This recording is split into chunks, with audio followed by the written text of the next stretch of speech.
Cześć, witajcie. Nadchodzi okres zimowy, także dla niektórych to będzie szok cenowy. A w dzisiejszym filmie ja chciałem Wam pokazać po prostu jak to wygląda u mnie, jeżeli chodzi o rachunki za media, czyli gaz, prąd i tak dalej. Także zapraszam na film. Jednym z pierwszych mediów, które używamy, to gaz. Jako że nie mamy podłączonego do domku, jak wielu tego typu miejsc na wsi we Francji, używamy butli z gazem. Taka butla starcza nam na około 3 miesiące.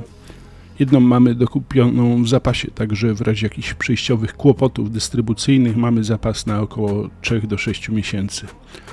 Przed inwazją koszt takiej butli to 25 euro, aktualnie to koszt około 32 euro, czyli wzrost w tym roku o około 30%. Powiem Wam szczerze, że wolę takie rozwiązanie, gdyż wiem, ile płacę i nie ma jakichś dziwnych opłat dystrybucyjnych, konserwacyjnych i nie wiadomo jakich. Gaz kupuję na stacji benzynowej w specjalnych samoobsługowych punktach. Także pamiętajcie, moi mili, że ważna jest dywersyfikacja, nie? Czyli jeżeli macie na przykład fotowoltaikę, to logicznym by była jakaś płyta grzewcza. No, logiczne. Tak samo z ogrzewaniem, nie? Jeżeli ja jeszcze fotowoltaiki nie mam, ale w przyszłości kto wie, no bo wiecie, jakieś inne koszty, zawsze coś wyskoczy. I jak zdążyliście zaobserwować, jednym ze źródeł, które używamy do ogrzewania w zimie, to jest ten właśnie oto kominek.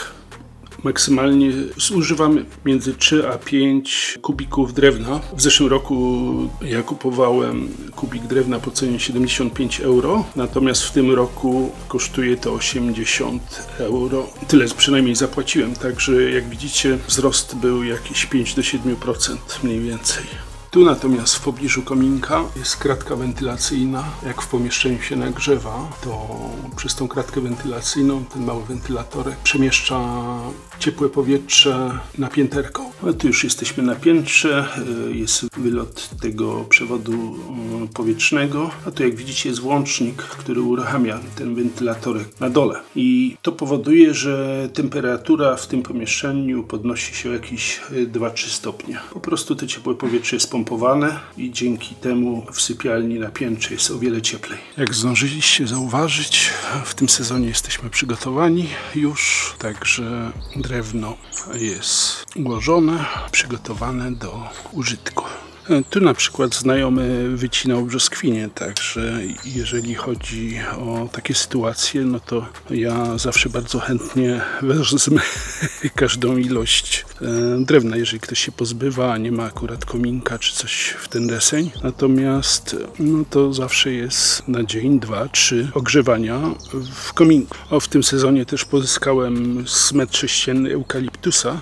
Nie będę go używał do opału, raczej jakieś odpady, jeżeli zajdzie taka potrzeba, ale nie sądzę. Raczej będę go używał do celów stolarskich, ale no wiadomo, jak by przycisnęło, zawsze jest taka opcja, żeby palić eukaliptusem. Zanim pomówimy o cenach prądu, warto, myślę, wspomnieć, jakich urządzeń elektrycznych używam. W kuchni jest to lodówka, kuchenka mikrofalowa i czajnik. Oprócz tego pralka i zamrażarka, a dodatkowo grzejnik wody, który działa cały czas. W łazienkach są poinstalowane 500W grzejniki, które są używane sporadycznie. Oprócz tego ja używam swojego komputera, który jest dość energożerny. Tu pokażę faktury z ostatnich 2 lat. Faktura przychodzi raz do roku z rozbiciem na 12 miesięcy. Pierwsza faktura to sezon, w którym dogrzewałem szklarnię i wyszła ona około 200 euro większa niż w sezonie poprzednim. W sezonie 2021-2022 szklarni nie ogrzewałem i sami możecie zaobserwować, że wyszła faktura bardziej ekonomiczna. No to pozostała jeszcze woda. W zeszłym sezonie zużyliśmy 91 kubików wody, ale należy pamiętać, że woda jest używana przez nas również w ogrodzie. Także te wartości mogą być większe niż w mieszkaniu. Jak w poprzednim przypadku faktura przychodzi raz na rok i płatności rozbite są na miesiące. Napiszcie w komentarzach, jak u Was wyglądają koszty mediów. Chętnie poczytam, a na pewno zainteresuje to również inne osoby. A jak macie jakieś pytania, na pewno odpowiem. Także mam nadzieję, że w tym roku zima będzie stosunkowo ciepła, a Putin nasz. Także ja Wam życzę miłego weekendu i żeby ta zima była stosunkowo łagodna. I do zobaczenia w następnym filmie. Pozdrawiam, pa.